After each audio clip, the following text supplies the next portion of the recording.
राधे राधे दोस्तों, जय श्री कृष्ण। रूबी लोकगीत में आप लोग का बहुत बहुत स्वागत है। तो चलिए दोस्तों, मैं एक बहुत ही प्यारा गाना सुना रही हूँ। गारी गीत बोलते हैं इसको। तो आप लोग ध्यान से ये गारी गीत सुनिए और बताइए कि आप लोग को ये गारी गीत कैसा लगा। बहुत ही मजा किया और बहुत ही अच्छा गारी गीत है। ध्यान से सुनिए, फुल वॉच करके सुनिए और कमेंट करके बताइए गाना कैसा लगा। और जो भी चैनल पे नया है वो चैनल से जुड़ जाइए और अपना प्यार और दुलार ऐसे ही बनाए रखिए, हमको आगे बढ़ाए रखिए। जय दोस्तों, राधे राधे, जय श्री कृष्ण। एगो लाल पिजड़ा, एगो हरियर पिजड़ा, एगो लाल पिजड़ा, एगो हरियर पिजड़ा, ओमे बैठेले अगुआ साले होई जड़ा, ओमे बैठेले अगुआ साले होई जड़ा।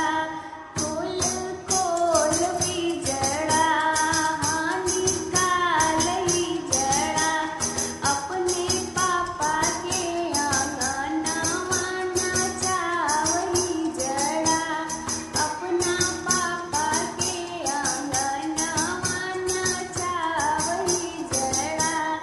एगो लाल पिजड़ा, एगो हरियर पिजड़ा, एगो लाल पिजड़ा, एगो हरियर पिजड़ा, ओमे बैठेले दुल्हा साला होई जड़ा, ओमे बैठेला दुल्हा साला होई जड़ा। खोले खोल पिजड़ा, हानि कालही जड़ा, खोला खोल पिजड़ा, हानि कालही जड़ा।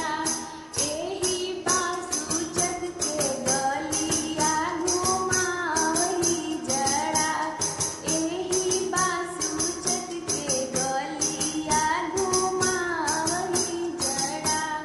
एगो लाल पिजड़ा, एगो हरियर पिजड़ा, एगो लाल पिजड़ा, एगो हरियर पिजड़ा, ओमे बैठेले समधिया साले होई जड़ा, ओमे बैठेले समधिया साले होई जड़ा।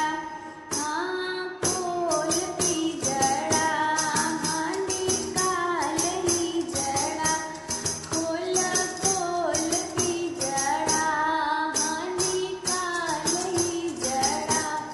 एही गाजीपुर के चट्टी पर नचावही जड़ा, एही गाजीपुर के चट्टी पर नचावही जड़ा।